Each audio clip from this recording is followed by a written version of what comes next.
Hej, mig og min ven, vi vil lige vise lidt af mit fiskegrej her. Vi starter med nogle små ting. Ja. Til det lidt blink og nogle få ting. Sådan. Og nu lidt blink det her. Sådan nogle, bare sådan nogle små nogen. Vi har mange flere af dem, men vi er alt for mange, så gider jeg lige at tage det hele frem. Så har vi også her. Den er faktisk rigtig god til hornfisk. Den er jeg fanger mange med. Jeg synes den er god. Det er han også. Det er bare lige lidt af det. Så går vi over til her med blink, jeg faktisk næsten lige har købt. Som jeg bare ikke bruger så meget. Den har jeg lidt. Er det ikke til hornfisk? Nej, ikke lige det der. Man kan bruge det som horn. Der er 6 spinner her. Er de dyrespændere? Ja, nogenlunde. Ja. Her, de er gode til hornfisk. Det er nogle af de bedste, synes jeg. Jeg kan godt lide dem. Og her der er nogle små blink og spinner. De er ikke så gode, men de er fine nok.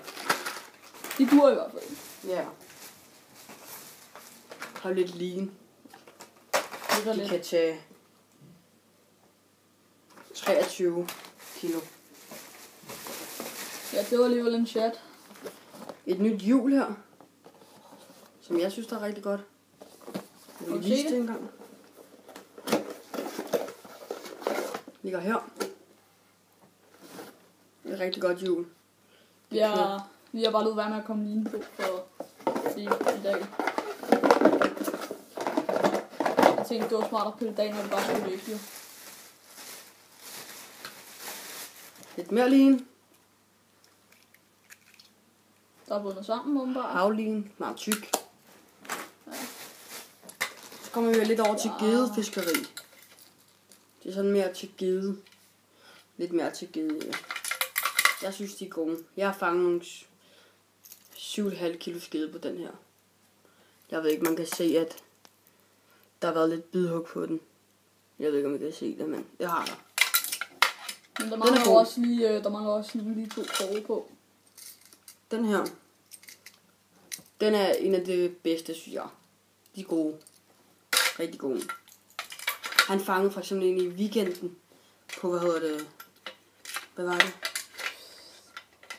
Det er 6-7 kilo. Ja, det er omkring 6-7 kilo. Sådan cirka. Så har jeg et lille hjul her, et ABU-hjul. Og som vi kan se, har det været brugt meget. Ja, ligner lidt ulækker. Sort. Men det var lige lidt af det, jeg havde. Kommer vi så over til, der er en hel masse her, fiskekniv. Men jeg har en hel masse powerbait med hvidløgssmag, der er fyldt op i powerbait. Og dufter og alt det der. Men så kommer vi her. Det er lidt af en små fiskeri. Det er til lidt... Det er til sø og sådan noget. Sø. Putter en shake. Og her for eksempel sådan en flod her. Det. Jeg synes, de bedste flod. De er ret gode. Ja, der har jeg også lidt lignende stangholder. Sådan en her til at holde stangen. Stangholder og det, men... Jeg er lige til at stikke noget i. Det er sådan, jeg købte bare for sjov, da jeg var nybegynder. I Harald Nyborg. 250 kroner til pænt bitte. Ja, der er det bare usæt. Normalt er sådan en, der koster 400. 400-500. Der er faktisk et pænt godt AVU multihjul. 1300. Det synes jeg er faktisk ekstremt godt. Jeg skal bare lige lære at bruge det, ikke? Ja. Sidste gang han prøvede, gik det ikke så godt. Han kastede måske 4-5 meter ud i vandet. Ja. Men så er det jo godt, man kan blive bedre. Her har jeg også et lille hjul. Det er fint nok. Det kører okay. Her har jeg et godt stort havhjul. Ja, den er stor i hvert fald. Det er godt.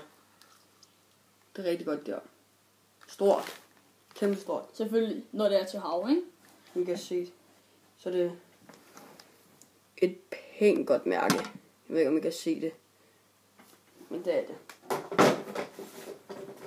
Så har jeg også et gammelt multihjul her. Det er ikke det bedste.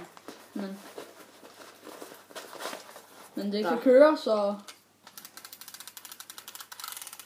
Det er fint nok. Der er ekstremt meget lidt lean på. Det er helt fucket. Det har været brugt meget. Sådan kan man også sige det. Ja, men det er sådan set lidt det, jeg har. Jeg vil bare sige, der kommer nogle flere videoer, når vi fanger lidt på fisketur. Ja. Fortsæt god dag.